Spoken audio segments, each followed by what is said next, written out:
Hello everyone, this is Liam the Prince, and welcome again for another episode. It's our sixth episode na, yes, and and I'm very happy again. Lagi naman tayo laging happy. But before that, before we gonna talk about our um episode today, gusto ko muna kayong kamustahin of course, kasi mahaba din ding araw since di ko kayo nakausap. Kamusta ka na? And ano, pero if you want to meron tayong talk about kamusta ka na din. And you can go siguro anong episode yun? Episode 4? I think episode 4? Kung di ako magkakamali ha. So yun, you can go, you can pumunta muna kayo doon bago mo niya pakinggan tong ating ano. Pero maganda yun, yes. Kamusta ka na? Kaya pa ba? But, syempre, hindi natin pag-uusapan ngayon kasi bagong um, topic ang ating pag-uusapan ngayong dito sa ating episode na to. Actually, this is just related dun sa ating last episode, which is crush. Excuse me. Crush kita, gusto kita. And, ang tanong ko ba sa inyo, ano yung una niyo, di ba? Once na tayo nagkaroon ng gusto sa iba, parang ano yung bagay sa ating katawan ang parang mararamdaman mo or like mararamdaman mo na parang may something. Parang kumbaga, example, nagkagusto ka dun sa tao ngayon, nagka-crush ka sa tao ngayon, parang merong organ, sabi may organ sa atin na tila parang nagwawala. Nagwawala, hindi mapakali. And ayun, yung organ na yun or something, yung bagay na yun ay ang ating heart, of course. Yan, lagi natin mapakinggan na once ang puso'y tumibok, wala ka na magagawa kundi sundin ito. Once ang puso'y tumibok, once ang puso natin ay, kumbaga may nagustuhang iba, magwawala na yan. Hindi na natin makokontrol yan. Lagi yung sinasabi na mapakinggan natin sa mga songs, napapakinggan natin sa mga kaibigan natin sa labas-labas. Kalimitan sa mga matatanda din, may about din sa mga puso. And yun nga, we're gonna talk about the heart. So, pero bago muna yun, ano ba yung heart? Ano ba yung function ng heart? So, scientifically speaking, ay, grabe, scientifically speaking. Scientifically, so, our heart is an organ, of course. It's one of the primary organs, siyempre sa ating circulatory system. So, siya yung nagpapump ng blood sa ating body, kinokontrols niya yung ating heart rate, maintains blood pressures. Napakalaga ng heart natin as an organ, of course. Kasi kung wala to, paano na mag-maintains yung ating magpapump blood atin sa ating buong katawan. O, di ba? But of course, meron siyempreng karakteristik ang ating heart, of course. Siyempre, sabi ko nga kanina, ano ba yung ano yung bagay sa atin na parang mararamdaman natin or yung gumagana sa atin once na tayo ay in love sa tao or may gusto sa tao? 'Di ba yung heart? And our heart is what we feel the love and emotions. Love and emotions. Dito papasok yung ating heart. And of course, kalimitan ng ating heart is connected yan sa ating brain. What we feel is what we think. And what we think is what we feel. Kalimitan yan. But of course, syempre, pagdating sa love, mostly, or palagi, sabihin na natin palaging hindi magkabati yan. 'Di ba? Magkaaway lagi, hindi kung ano yung iniisip mo, iba yung nararamdaman ng puso mo. Kung ano yung, kumbaga, sinasabi ng isip mo na hindi talaga. Pero sabi ng puso mo, meron talaga. Pero syempre, hindi natin pag-uusapan dito yon. Hindi natin pag-uusapan dito yon kung ano meron sa brain at sa heart natin. Pag-uusapan natin na is the heart mismo. Ano ba meron sa heart natin? Bakit parang nararamdaman natin na parang ito yung ginagamit para tayo ay ma-in love? Parang something na kapag may nakita kang tao 'pag kunwari when we get excited to see someone, our hearts beats faster and nano-notice natin yung heartbeat natin. Nano-notice natin na parang dugdug, dugdug, dugdug. Parang iba although siyempre natibok naman talaga ang ating heart, malamang. Pero something na parang kakaiba yung tibok and pabilis ng pabilis, 'di ba? Meron ako na ano dati sa K-drama na once nung nagche-check sila ng ano, I think athletes yata sila. And nung nagche-check sila ng heart rate, okey normal naman pero once nung pumasok yung kanyang crush, ang lakas. Di ko alam anong tawag sa K-drama, nakita ko lang, naano ko siya, hindi ko maalala yung title pero wag na natin ano yun. Pero yun nga, once na nung pumasok yung kanyang ano, crush or yung pumasok yung gusto niya, lumakas ang heartbeat, nagtataka yung nagtataka yung coach, "Bakit ang lakas ng heartbeat mo? It is not normal." As in talagang dug, dug, dug, dug, dug, dug, dug, gano'n. May pa sound effects pa. So ayun. So, gano'n ang ginagawa, gano'n ang function sa love natin sa ating heart. Kaya kalimitan, sabi ko nga kapag may mga emotions tayo, kapag kinikilig tayo, mapapansin natin parang ang lakas ng tibok. Nakita nga lang natin si crush, ang lakas na ng tibok. O, 'di ba? Katabi mo pa. Paano pa kaya 'pag nakatabi mo? Oh, paano nakawakan mo pa yung kamay ni crush? Grabe. Of course, iano natin 'to sa situation. Sabi ko nga, connected ito dun sa ating last episode because, na-crush kita, gusto kita. 'Di ba, ang ating heart is parang, sasabi natin na, 'pag nasa starting point na ikaw nagkagusto sa iba, nagkagusto ka, siyempre minsan minsan bulag din ang ating heart, eh. Hindi natin alam na, "Ay, siya na pala." Pero sabihin natin, okey, punta tayo dito sa, um, punta tayo dun sa paano na nag-start talaga. Nagkagusto ka, nagka-crush ka. And of course, mare-recognize 'to ng heart natin. Kasi nga gusto mo siya, eh. Nagkaroon ka ng crush, okey, crush. Sige, in-explain ko 'no, pagkaiba ng gusto at saka crush. Pero nagkagusto ka ng crush, humahanga ka. And then after that, parang may something kakaiba and then dun pupunta na yung heart natin. Dun na yung titibok. Tumitibok-tibok-tibok siya. Grabe na yung pagtibok-tibok. Tumitibok-tibok. Nararamdaman natin na something, our heartbeat is not normal nung nakita mo siya parang pero as well as nandun yung emotions, papasok yung emotions. Kinikilig tayo parang ang saya natin na nakikita natin siya. Ang saya natin na parang si crush nagtinginan kami ni crush, ayun na. And then after, papunta na yan sa ano kung man ay tumuloy siyempre. Kung man yan ay may progress with your crush, siyempre pupunta na yun. And then after, magle-level up na yung ating crush sa kanya. Siyempre, papunta na yun, magugustuhan na natin siya. And then after, siyempre, tuloy-tuloy pa yung heart natin. Tuloy-tuloy pa yung pagtibok natin. Kasi siya yung nasa gitna. Kumbaga siya yung naandun sa loob. Siya yung buo mo.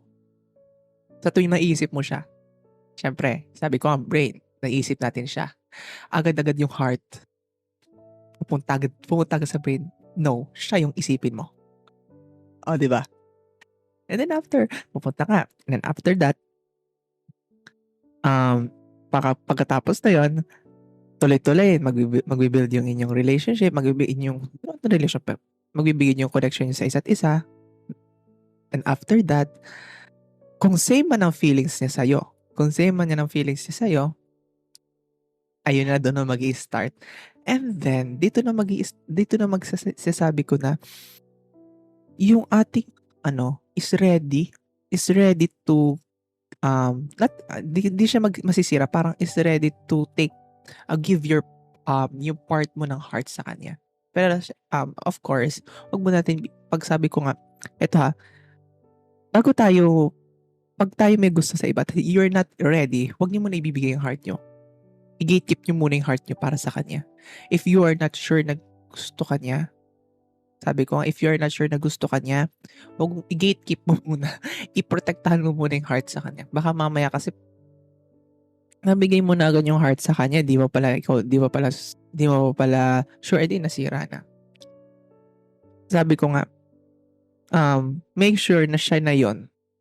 Sabi ko nga, last episode, di ba, na tingnan mo yung mga bagay na dapat consistent. As always, dapat consistent yung mga bagay na nakikita mo kung totoo ba talagang crush ka ng crush mo. And after that nga, sabi ko nga, kung mabibuild yung connection niya sa isa at same lang kayo ng feelings, yung inyong heart is parang nagko-connect na, doon na papasok yung confession. Yung confession kalimitan, nauuna pa yun eh. Nauuna pa yung confession. Or minsan, nasa kalagitnaan pala kayo, crush pala, nag-confess na. Depende sa situation. Iba't iba tayong mga situation, iba't iba tayong mga stories. Sabi ko, iba't iba tayo ng mga stories, kung paano ba yung inyong, kung meron pa kayong love story, kung paano ba yung kwento nyo. And then, after that, kung may confession na, kung wala pang confession, magko-confession na. And then, after that, doon na magkaano yung nararamdaman sa isa't isa. Kung baga yung heart nyo, magsasalubong yan, maghahaya din. Iyan natin sa, parang, para din yung kayo. Or para din yung nagalaw din yan. Parang maghahayan. Maghahayan sa isa't isa. Yung heart niya at yung heart mo. Maghahayan sa isa't isa. Siyempre, kinikilig yan. Kumikilig. Yun nga, tumitibok ang ating heart. And then after that, once na and kayo nga ay parang parang sobrang yung gusto niyo isa't isa and nagmamatch talaga kayo sa lahat ng mga bagay na gusto niyo.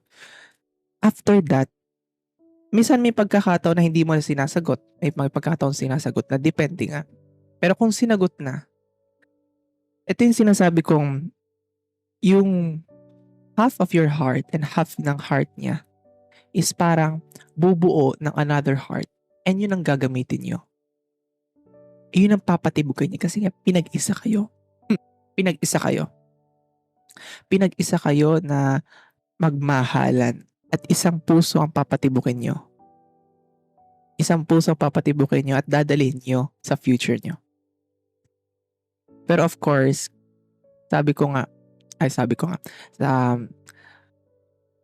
of course, hindi naman sure na magiging na kayo talagang dulo. Dito na papasok yung foundation ng heart nyo. Kung talagang kakayanan nyo yung mga, syempre may mga difficulties, circumstances kayong haharapin, at doon makikita na kung yung heart na binuo nyo ay dapat buo pa rin hanggang dulo. Ay baka mamaya, ano lang pala, isa lang tumitibok, yung kalahati lang tumitibok, hindi yung isa tumitibok eh. Nananawa na, nasisira na yung inyong ginawang heart. Yung pinagsama yung heart.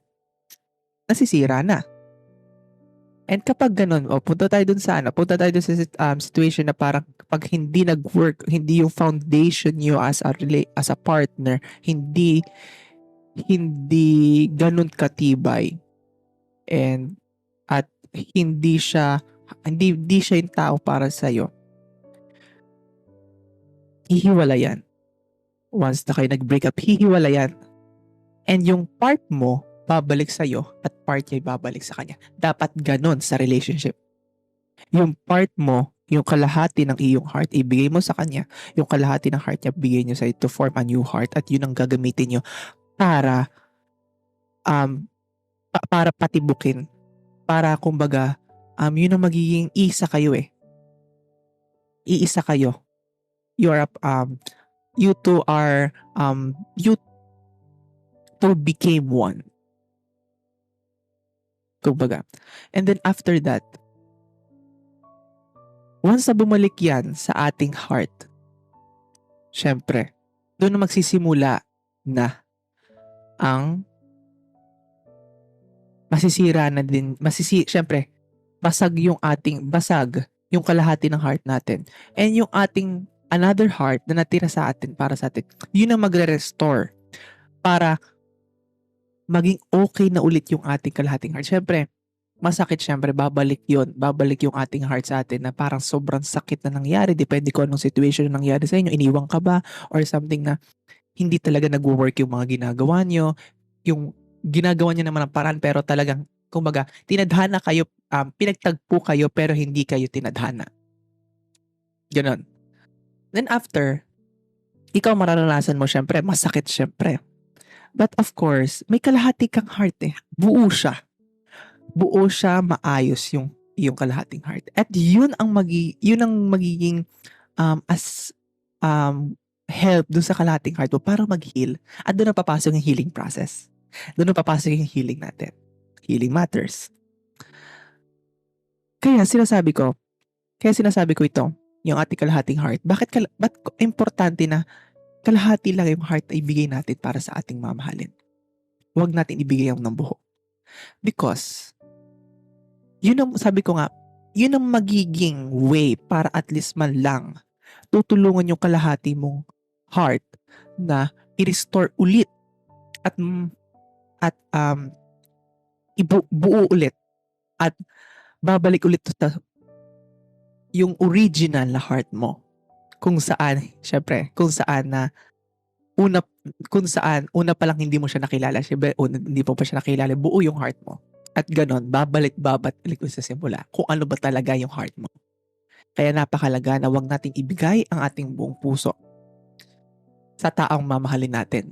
Hindi naman sinasabi natin na wag ibigay kasi bakit naman ganon? Ba't naman ibibigay? Dapat ibibigay ng buo. Magtira tayo sa ating sarili. Magtira tayo sa ating sarili na ganun kahalaga ang ating, syempre, ganun kahalaga ang ating sarili din. Mahalaga din ang ating sarili. Kasi baka mamaya kasi, ibigay mo ng buo, paano kapag hindi, syempre hindi natin alam kung ano mangyari sa relationship nyo. Hindi natin alam na there are possibly na hindi mag-work out yung relationship. Hindi ganun ka firm yung foundation nyo as a partner. Paano na ikaw? Kaya napaka-importante na half yun lang. Sinabi ko nga, gagawa kayo ng another heart. Yung half niya, half mo. Gagawa kayo ng another, yun ang gagamitin nyo. Para, yun ang gagamitin yung heart para sa inyong dalawa. Kasi nga pinag-isa kayo eh. Pinagtagpo kayo. At yun ang gagamitin nyo. Kaya important na magtira tayo sa ating sarili. Magtira tayo, wag natin ibuhos masyado para sa ating minamahal. Okay lang naman na, syempre, kung mahal na mahal mo siya, syempre, mahal mo din dapat ang sarili. May mahal mo din na dapat ang sarili. Wag may focus lang sa kanya. Meron din naman siyang buhay. Okay? Meron din naman din siyang sarili. Kaya niya naman din kumbaga, kaya niya din naman din niyang gawin. May mga kaya din naman siyang gawin para sa sarili niya. Hindi mo kailangang gawin mo sobra-sobra. Hindi ko naman sinasabing wag mo naman gawin. Pero wag naman sobra-sobra na parang you're literally obsessed with that person. Parang obsessed ka sa kanya. Syempre, kung kayo as a partner, syempre, siya na rin yung focus mo eh. Pero syempre, magtira ka na sa sarili mo. Kaya sabi ko nga, half lang. Ibigay mo yung half sa kanya, yung tira mo, half sa'yo. Kasi, once na nangyari na nagkaroon ng breakups, doon na papasok yung mamahalin mo na yung sarili mo. Paano mo mamahalin ang sarili mo kung wala na natitira sa'yo?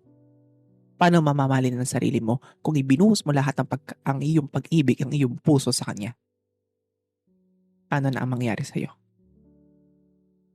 Kaya, sabi ko nga kalahati lang. Kaya ganun important ang ating heart. Nakikita niyo yung importance ng ating heart. Kasi once na naapektuhan ng ating puso, apekto na ang buong katawan natin. Pati yung brain natin. Sometimes, sabi ko nga, yung ating brain natin, hindi, may mga bagay na, bakit ka ganyan? Bakit ka ganyan? But of course, hindi na ma-explain ng brain kung anong meron sa heart natin. Maapektuhan ang buong katawan natin. It's mostly nangyayari dyan, nagkakaroon ng depression, nagkakaroon ng anxiety. Or may pagkahato na phobia. Di ko alam ang tawag nga sa phobia, yung afraid of being attached with someone at afraid of being loved with someone. Merong gano'ng ano, nalimutan ko lang. Pero gano'n. Kaya gano'n kapag ano, kaya sabi ko nga, half lang. Huwag mo ibigay ng buo. Magtira ka para sa sarili mo. Okay, next. Gano'n kapag in a relationship na hindi nag-workout. Kung mag-workout man na, kumbaga, yung inyong, sabi ko, ang inyong foundation, yung inyong maganda yung inyong pagsasama, kumbaga healthy relationship kayo. Parang iniintindi mo siya, iniintindi mo siya, syempre iniintindi ka din niya. And then, nakikilala niyo yung sarili niyo, ano yung mga pagkakamali niyo, sama niyo tinatahak lahat ng problema. Hindi kasi pwedeng isa lang tumatahak eh. Hindi pwedeng isa lang lumalaban. Dapat kayo, sabi ko nga, yung heart niyo, yun ang gagamitin niyo. Yun ang gagamitin niyo as a partner. And then after that, pupunta na to, of course, sa marriage. Magpo-propose, siyempre, engagement muna, magpo-propose siya, and then after that, kung sasagutin ka man niya at handa na siyang pakasalan ka, doon na papasok yung marriage. At doon na yung sinasabi nating, yung inyong heart, something na parang, bakal na ba? Grabe naman yung bakal. Sabihin natin, bakal na. Bakal na parang kumbaga wala nang sisira. Wala nang makakasira na to. Kasi pinag-isa na kayo eh. Parang kumbaga, alam niyo na yung isa't isa, alam niyo yung kahinaan ng isa't isa, para alam niyo na yung mga bagay na may darating. At mahal na mahal niyo isa't isa. At alam niyo yung mga limitations niyo, parang nagiging matured relationship kayo. Mahalaga yan. Having a matured relationship is so important kasi doon makikita kung gaano katagal ang pagsama niyo. Kung kayo mature sa relationship niyo, tatagal at tatagal ang inyong pagsasama hanggang dulo. Siya ang makakasama hanggang dulo. Kaya we must be matured sa relationship kasi hindi pwede kang parang tatanga-tanga, ganun. Kasi seryoso kapag ikaw ay nasa relationship na, kapag ikaw ay sinagot mo na siya, responsibilidad mo na siya. Siya na yung iyong siya na yung kalahati mo. And then after that, balik tayo sa pupunta na nga sa marriage. And then after that, yung pagsasama nyo is magbubunga yung inyong pagmamahalan at magkakaroon kayo syempre ng anak. Kung depende na yan, kung depende na sa mag-asawa, kung gusto nila mag-anak. Pero lahat naman ng asawa gusto yung magkaanak. Of course. Bubuo ng family yan. At yung heart nila, yung heart nila is magduduplicate yan. Iduduplicate nila yung heart na nabuo nilang dalawa. At doon nila ibubuhos sa kanilang mga anak. Yung pagmamahal yung pagsasama nila, yung pagmamahal nila, syempre, naando lang sa kanilang mga anak. Of course, syempre, yun ang magiging focus nila. Yun magiging focus nila sa bunga ng pagmamahalan nila pupunta sa mga anak. Mamahalin nila ng sobrang kanilang mga anak. Kasi yun ang naging bunga. Yun ang naging effect ng kanilang pagmamahalan sa isa't isa. Kasi sobrang firm ng kanilang foundation. And of course, doon naman silang focus as a family na. Pero, ano ba yung may pagkakataon ba masisira pa yung puso na pinagtagpo? Depende, di ko naman ayoko magsalita na parang, syempre, pag family kasi para sa akin, pag family na, wala nang makakasira na to kasi syempre, alam nyo na yung isa't isa. Unless na lang kung talagang hindi talaga yung pagmamahalan nyo, yung trust sa isa't isa, hindi pa talaga firm na nakarating kayo sa marriage na hindi mo pa talaga siya kilala. Nang masyado kayo nagmadali. Masyado kayo nagmadali sa isa't isa na hindi nyo pa kilala isa't isa. Pumasok na kayo agad. Hindi, yung step by step process sa relationship, nililikdangan nyo. nililikdangan yung step by step process sa relationship bago kayo makapunta sa dulo. Ay, pumunta na agad sa dulo, nagpakasal agad kayo. Anong nangyari, hindi mo pa kilala siya eh. Lalo na kapag magjowa pa lang, pinasok agad yung family. 'Di ba? Pero hindi ko naman sinisisi. Siyempre, kung ayoko magsabi na kumbaga kung kung kayo naman dalawa ay alam niyo sa isa't isa na hindi talaga dapat ginagawa yon at alam niyo na meron mo siyempre knowledge kayo, may wisdom naman kayo na alam niyo na bawal 'to, ba't huwag niyong gagawin? Huwag niyong likdangan yung process ng relationship. Huwag agad kayo pumunta sa family. Hindi porket mahal na mahal mo siya, ibibigay mo na yung buo sa kanya. Pati yung buong sarili mo. Of course, may sabi ko, limitation. I-limit mo lahat. I-limit mo yung sarili mo. Half lang bigay mo sa kanya. Kung hindi pa talaga kayo. Back to ito sa topic sa family. Sa family, sabi ko nga, may makakasira ba? Sabi ko nga, may pagkakataong masisira kung hindi talaga ganon. Kumbaga, may mga nai-skip kayo. Nalilikda kayo, minamadali nyo. Kumbaga. Ay, paano kapag hindi na po minamadali? Hindi nyo minamadali, pero bakit ganon? Something hindi siya loyal sa'yo, hindi siya faithful sa'yo. Ay something na may nagawa, may something na siguro nagkulang ka or hindi talaga nangyayari talaga yun. May magkakataon hindi talaga natin ma-explain. Hindi natin ma-explain kung bakit nangyari at minsan pagkakataon talagang hindi natin alam kung bakit nangyari to. Pero may purpose kung bakit nangyari yon.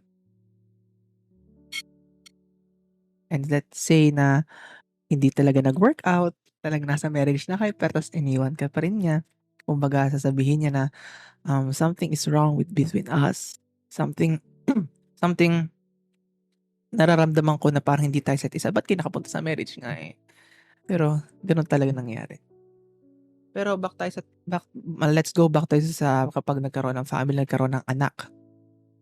Yung pagmamahalin sa isa't isa, pupunta na sa mga anak. And then after that, doon na ipapasok yung syempre, sabi ko nga doon sa isa, kapag pag kayo mag-partner pa lang, hindi pala kayo marriage, hindi nyo alam ang isa't isa, syempre pwede ito masira. Dito, hindi ito masisira talaga dito.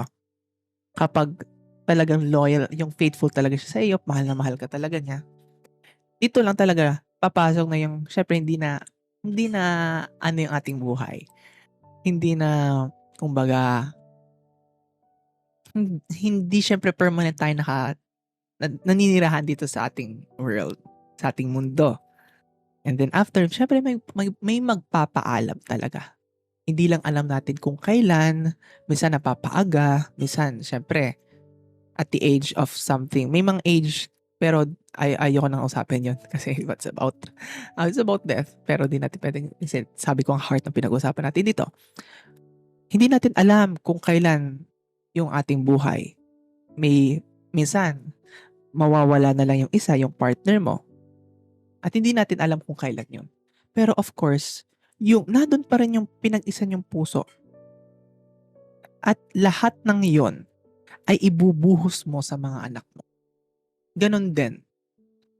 Ibibigay mo lahat sa mga anak mo. Lahat ng pagmamahala niya, yung buong puso mo, buong pusong pinagsama niyo, ibibigay niyo sa mga anak niyo. Sa anak niyo. Kaya, yun ang mangyayari kapag family.